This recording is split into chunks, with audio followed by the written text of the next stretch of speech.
So the National Guard. Um, the last episode we went over this domestic terrorism bill that Katie sent me, and basically it's like talking about disinformation online, social media, even like basically everything. You can read through it all yourself. I think it's kind of disturbing. It's really disturbing. Um, but let's look at something in regards to this. So this was issued, same article. This was issued February 7th. Okay, and if we look here, the National Guard was issued or approved to be there. Oh, March 7th. Only thing it's missing is 2022, but we know it's the same thing. I could that's the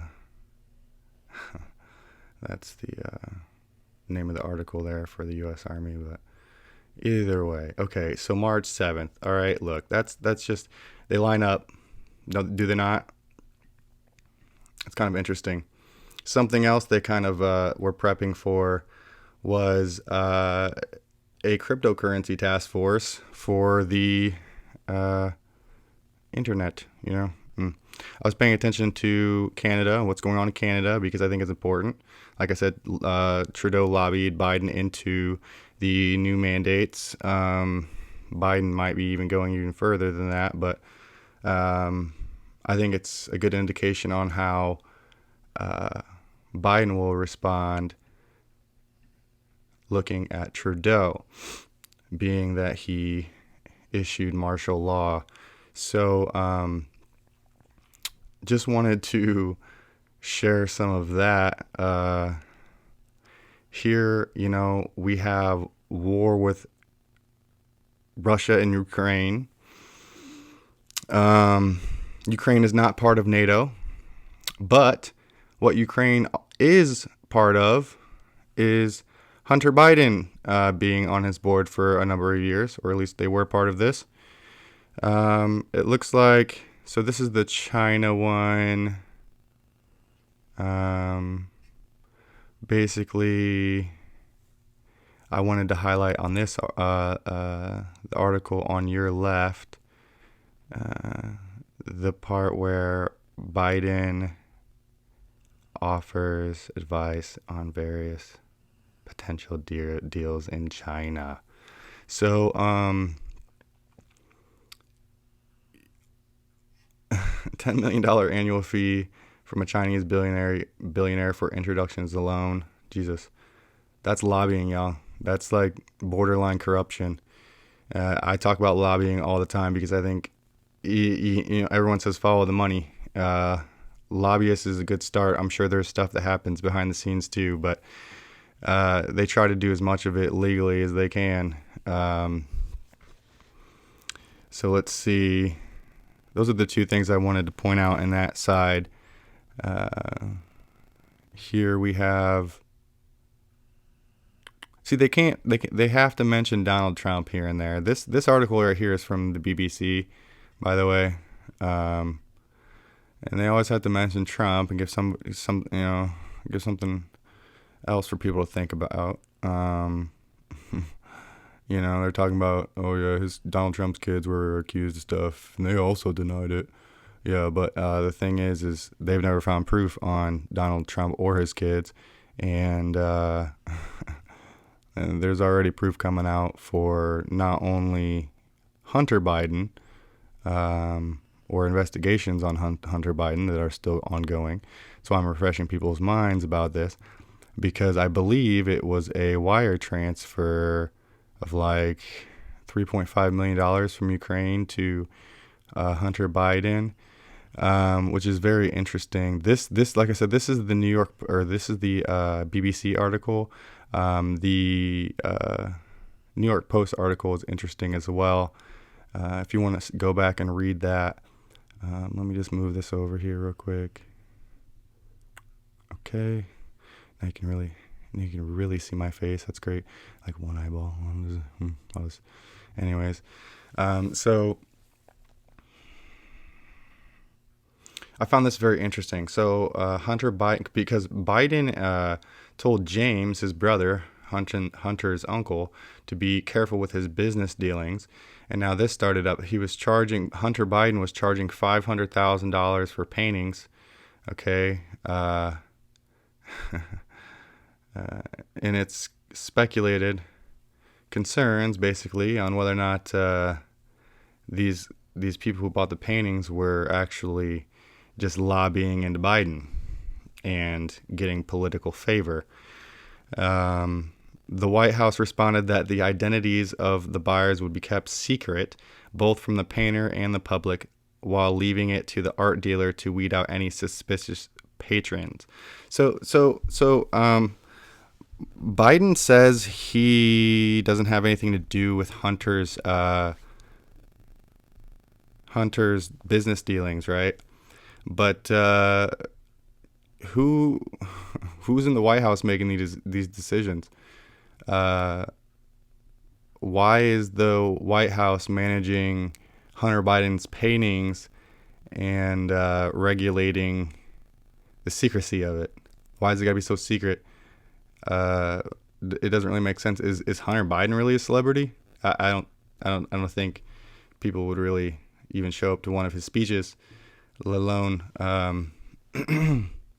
be worried about his paintings or robbing him for them and selling them themselves for $500. Think about it. If you bought one of Hunter Biden's paintings for $500,000, then you go to put it on eBay. How long do you think it's going to be on eBay or whatever until it sells? Probably until you die, right? That's what I assume. Okay, moving on. Okay, so here is the New York Post on Hunter Biden. So I found this very interesting. Hunter got $1 million cut. Basically, he was getting $1 million a year, so it was like $83,000 a month. Okay, so it was a month to sit on the board, invoices on his abandoned laptop show. So that's the evidence that they found in the laptops. And remember that they were telling you, oh, those laptops ain't real. They didn't find none. I'm reminding you guys of this because this is Ukraine. This is Ukraine. Okay, Russia just invaded Ukraine. I don't think that Biden and his family, James or Joe or Hunter, are really innocent in this whole debacle. So basically, that's why I'm reminding. I mean, people say this might be old news, but this investigation is still going on, and it's worth looking at, especially because Ukraine just got bombed. I should say invaded. Let me guess. CNN, are you reporting that it's a mostly peaceful invasion? I think I might have seen something on that. It's ridiculous. That's part of the reason why I'm doing this. You know, we got to get sensible, logical analysis out there.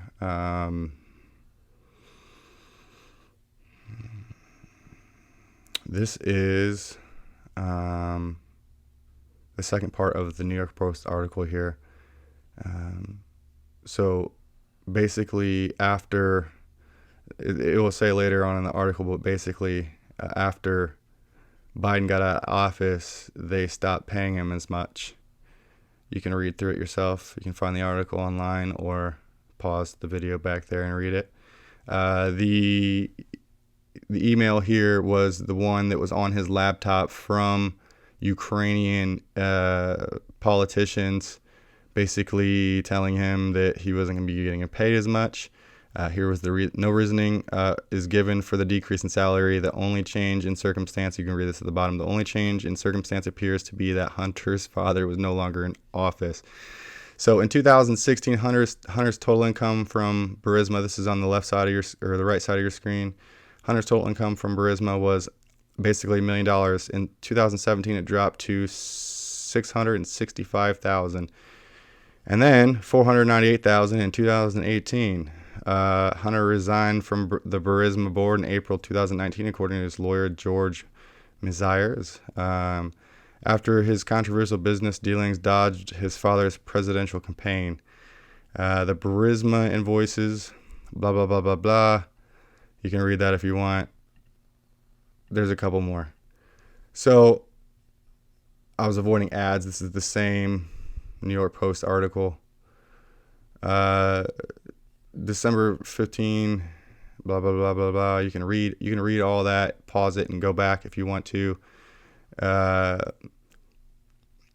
VP Biden, this is Vice President Biden bragged that he had threatened to withhold $1 billion in U.S. loan guarantees for Ukraine unless Shokin was sacked. I looked at them and said, I'm leaving in 6 hours. If the prosecutor is not fired, you're not getting the money. Well, son of a bitch, he was fired.